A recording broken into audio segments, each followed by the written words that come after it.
Welcome back to Reliable Sources. It's time now for one of my favorite segments, Red News, Blue News, a weekly look at how partisan media sometimes only shows you one side of the story.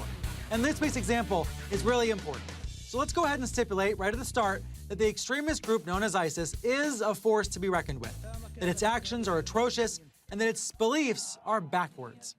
But let's consider whether there's a direct threat to America that is being overstated, and whether the press is doing what it should be doing, which is challenging people in power and demanding evidence for their assertions.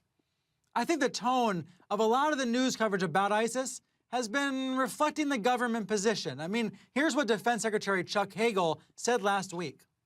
ISIL is as sophisticated and well-funded as any group that we have seen. We must prepare for everything. When members of the news media hear that kind of rhetoric, alarm bells have to go off. Beyond anything that we've seen? Now, there has been some solid reporting about how capable ISIS is and is not. But too many talking heads on TV have just picked up where Hagel left off and assumed the very worst. Every day, there are new insinuations that these terrorists will infiltrate the United States. And you have a flood of people coming over from South America and Mexico. We don't know who they are. Hey, Ange, so one of the issues... Wait, did you see what Eric Bolling did just there? He just dropped that Mexico reference and then moved on from it. Texas Governor Rick Perry has similarly warned about ISIS potentially sneaking in through the southern border, but the evidence is just not there. And yet, the people who say this stuff don't seem to be held accountable. On Fox this week, House Intel Committee Chair Mike Rogers used one of the biggest weasel words there is, the word they, to warn of a threat at the northern border. Don't forget about Canada. They believe that there's maybe as many as 500 Canadians fighting, and all you're just a car ride away from driving across that border and doing something to the United States. They believe? Who is they?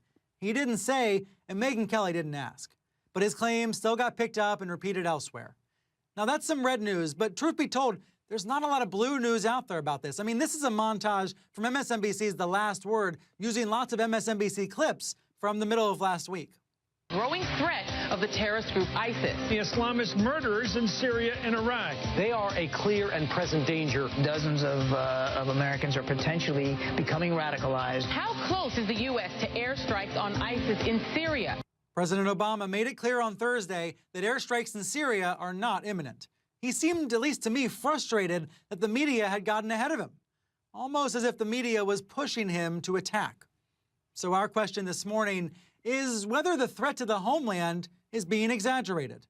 For the record, the Department of Homeland Security came out on Friday and said it's, quote, unaware of any specific, credible threat to the U.S. homeland from ISIS.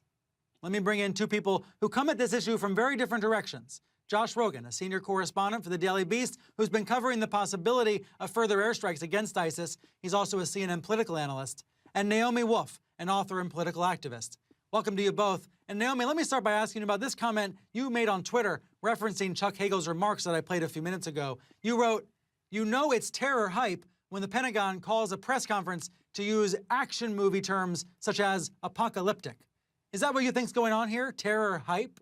We can't know what is true about a lot of these assertions that are being made because the news media is not verifying them or confirming them or asking for more evidence or more accountability, which is their job. You can't just say there are 100 Americans fighting or there are 800 British people fighting. The Pentagon just asked for $500 million from Congress in a time of peace, you know, when there are no there's no war. You know, Congress hasn't declared war, which is what our Constitution obligates Congress to do if anyone spends money on war. We do remain at war in Afghanistan. We are striking ISIS in Iraq. Josh, but let me ask you about this because you bring a different perspective. You're interviewing sources. You're writing about war planning for the Daily Beast. Have you seen evidence about a threat from ISIS to the U.S., not just an interest in attacking, but an ability to attack?